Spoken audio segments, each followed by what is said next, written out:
Para las generaciones que se asoman a la vida en el siglo XXI, quizá sea medio inverosímil saber que al comienzo del siglo XX, una ola de optimismo y de entusiasmo por el futuro, al comienzo del siglo XX, invadía Europa. Había descubrimientos extraordinarios, el motor a vapor estaba siendo sustituido por el motor a explosión, era la época de Einstein. Se descubría que las leyes de nuestro mundo conocido eran apenas casos particulares de leyes fascinantes que nos abrían una dimensión nueva del horizonte. Había los primeros intentos de aviación.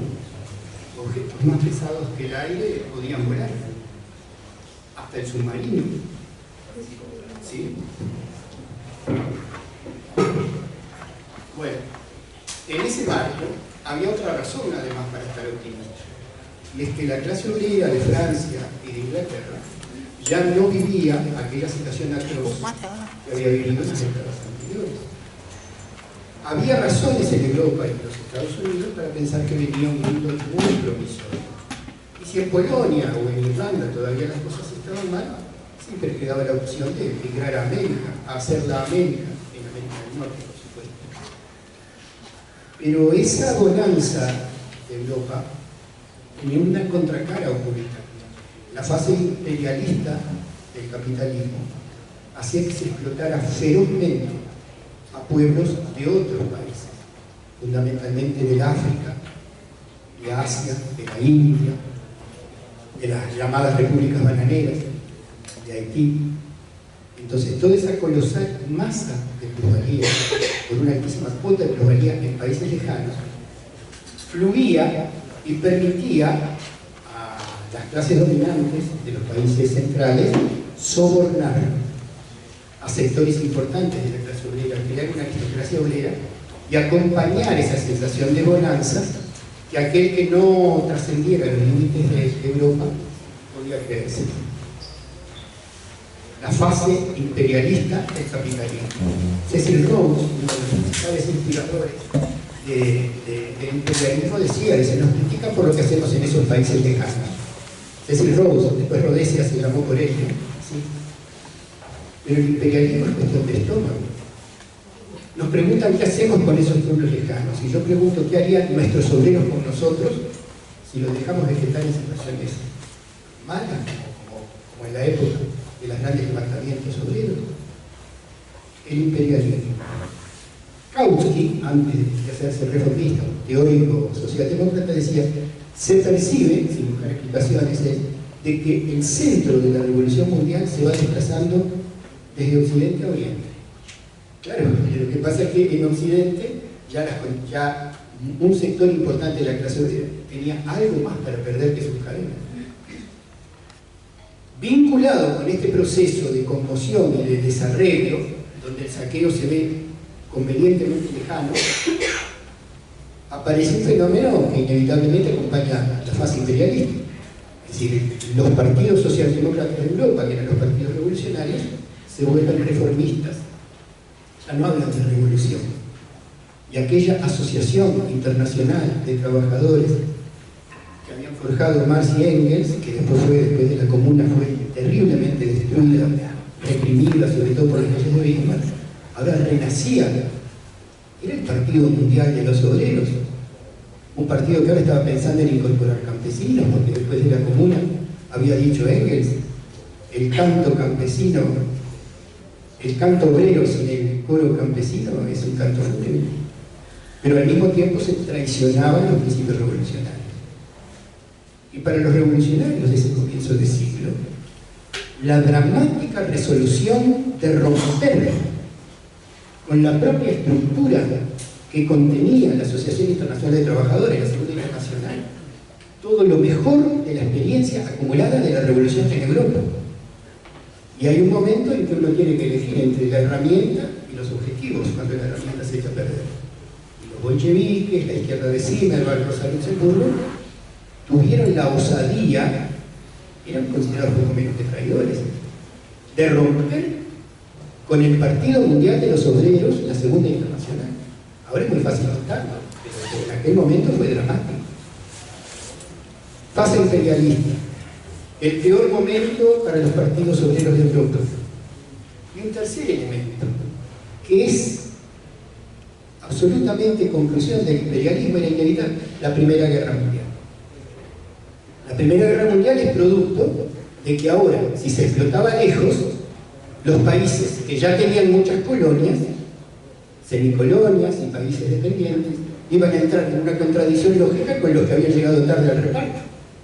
Fundamentalmente los países centrales, que eran muy poderosos, pero no tenían colonias, sobre todo Alemania y el Imperio Austrohúngaro.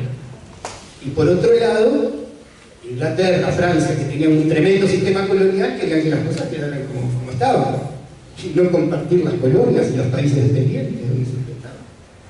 Y Rusia se unió a Inglaterra y Francia por una sencilla razón. Rusia se había anexado ya como imperio toda la Transcaucasia, toda la zona asiática, tenía su propio imperialismo interno, ¿no? Ese imperio ruso que era una cárcel de pueblos y de nacionalidades. Por lo tanto, la Primera Guerra Mundial. Y la Primera Guerra Mundial, Primera Guerra Imperialista Mundial, genera una serie de elementos sumamente interesantes. Entre ellos, que el Estado, como máquina de opresión de una clase sobre otra, empieza a tener que repartir armamento en el servicio militar obligatorio en los sectores sociales bajos. Hay una anécdota de 100 años antes todavía de la guerra contra Napoleón, que estaban el archiduque de Austria y el príncipe de Alemania, de Prusia, pasando revista a un enorme ejército montado a la fuerza entre los campesinos de ambos países. Y el archiduque de Austria le dice al príncipe de Prusia: a mí lo que me sorprende es que todos estos obreros armados por nosotros, que siempre nos odiaron, ahora gritan ¡hurra!, porque estamos juntos en la guerra contra Napoleón. Una cosa parecida había pasado 70 años después en la Comuna de París. Los obreros de París jamás habían pensado en tomar el poder, simplemente estaban armados porque eran la Guardia Nacional de París. Pero cuando la burguesía traiciona, cuando el ejército francés se rinde vergonzosamente, los obreros dicen: no, nosotros no nos rendimos. El problema de la guerra es que a veces es un boomerang contra los que la desencadenan, porque tienen que armar a los que nunca quisieran armar. Y esto pasa también en la Primera Guerra Mundial. El tema del armamento popular en un momento de desquicio es también otro elemento importante. La guerra tiene una característica, además, en la vida personal y en la vida de las clases sociales que están acumulando fuerzas. El mañana se vuelve mucho más incierto.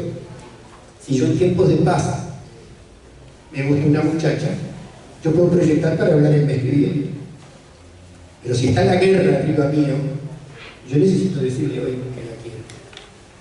Y una clase social que tiene aspiraciones de construcción de un cambio en situación de guerra, también lógicamente, hasta sin proponerse, lo tiene que precipitar determinadas acciones.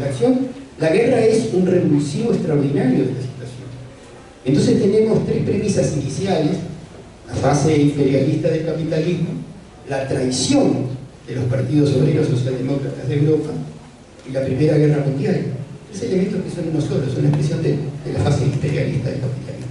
Y en ese caso, el segundo elemento es la peculiar situación de Rusia, el estado más grande del mundo, donde la corrupción, ya no hay un Pedro I, ya no hay una Catalina la Grande, los romanos están en una tremenda corrupción, el imperio ya en 1905 demostró que tenía oficiales nobles y cobardes, que no había ya un Kutuzov, no había ya la época heroica de la guerra de los zares contra Napoleón.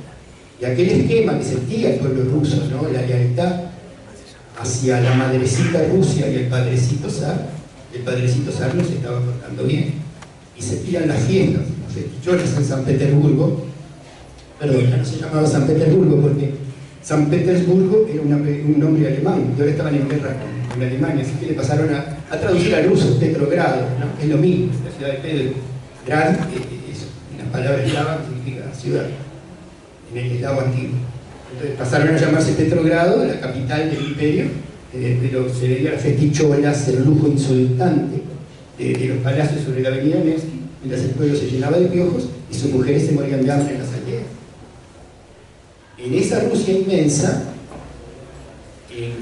al comienzo del año 17, que a pesar de que estaban en el bando ganador, ellos estaban perdiendo, los alemanes le estaban dando la tal paliza por su incompetencia, surge una espontánea expresión de descontento popular, que son los consejos de soldados desobedientes, bueno, los soviets, ¿no? Ya habían aparecido en 1905, habían encabezado una revolución y se habían formado también en la guerra ruso-japonesa de 1905. Ahora estalla otra vez esa espontaneidad. Y es tan brutal la sacudida que rápidamente la burguesía rusa, asesorada por Rothschild, por todos los pozos petroleros de Rusia, estaban todos en manos norteamericanas, en Bakú, ¿no? En la Transcaucasia. Es decir, las grandes empresas estaban en manos de imperialistas alemanes, norteamericanos e ingleses. Le aconsejaron que dimitiera. Entonces se crea un gobierno provisional que por supuesto dice, bueno, hemos construido la democracia en Rusia, Revolución de Febrero, pero los compromisos hay que cumplirlos, la guerra hay que seguir, porque Rusia tiene que honrar sus compromisos internacionales. Era exactamente lo contrario de lo que quería el pueblo quería cerrar, volver a la aldea, recoger la cosecha, trabajar, atender a sus hijos y atender el hambre que estaba instalado.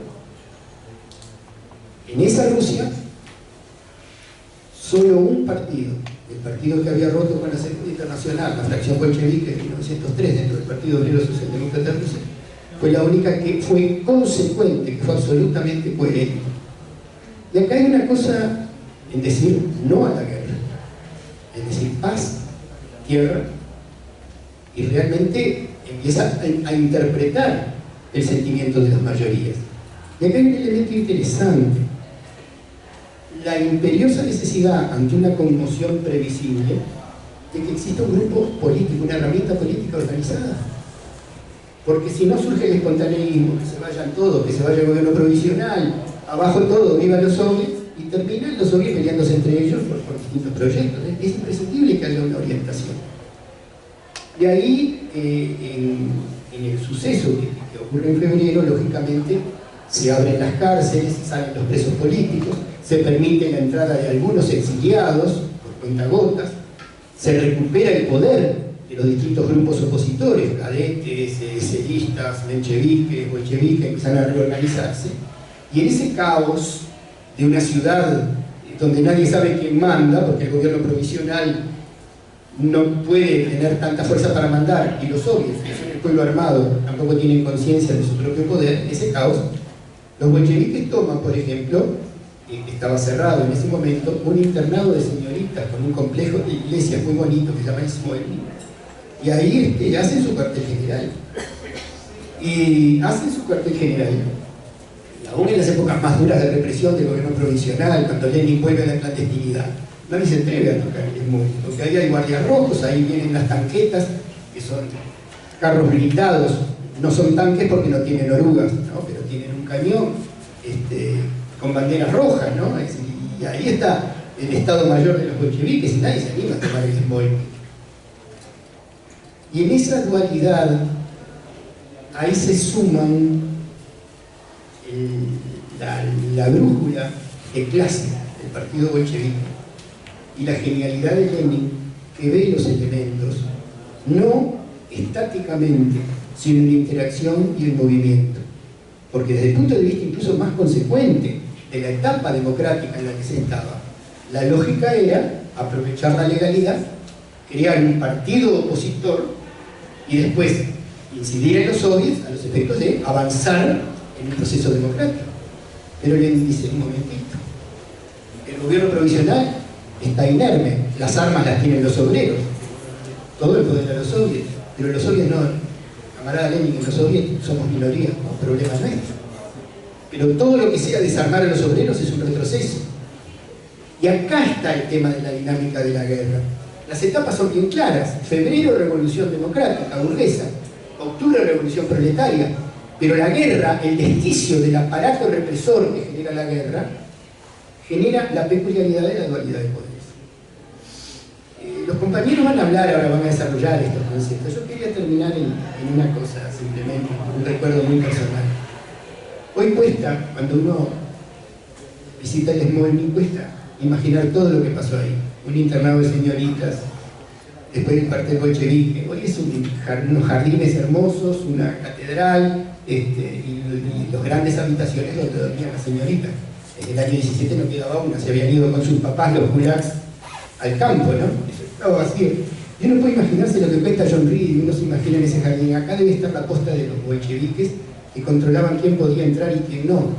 En este mismo lugar, de repente, un guardia rojo semianalfabeto deletreaba la autorización que había dado el Comité Revolucionario para entrar al Smolny o no entrar.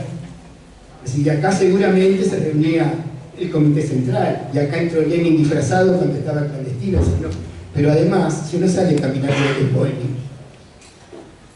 caminan pardeando el Río Negro y llega al Palacio de Táurida, donde en octubre de 17 estaba reunido el Congreso de los Soviets. Y ahí es donde Lenin entró, en un palacio que no es demasiado solemne para otras construcciones que hay en San Petersburgo. Y ahí Lenin entró y dijo: revolución obrera y campesina, de cuya necesidad siempre hemos hablado los bolcheviques, se ha realizado. Comienza hoy una etapa nueva en la historia de Rusia. Y uno ve ese palacio amarillo de techos verdes, muy conservado, porque los rusos son muy cuidadosos, capitalistas o socialistas, ¿viste? Esa cosa europea de cuidar. Y uno dice: acá empezó todo. O quizá ahí continuó todo. Pero yo siempre digo que la Unión Soviética no hubo un ocaso, hubo un eclipse, porque se sembró demasiado para creer que esto es el final. Bueno, vaya nuestro homenaje a aquella revolución y ahora a disfrutar oyendo a los compañeros.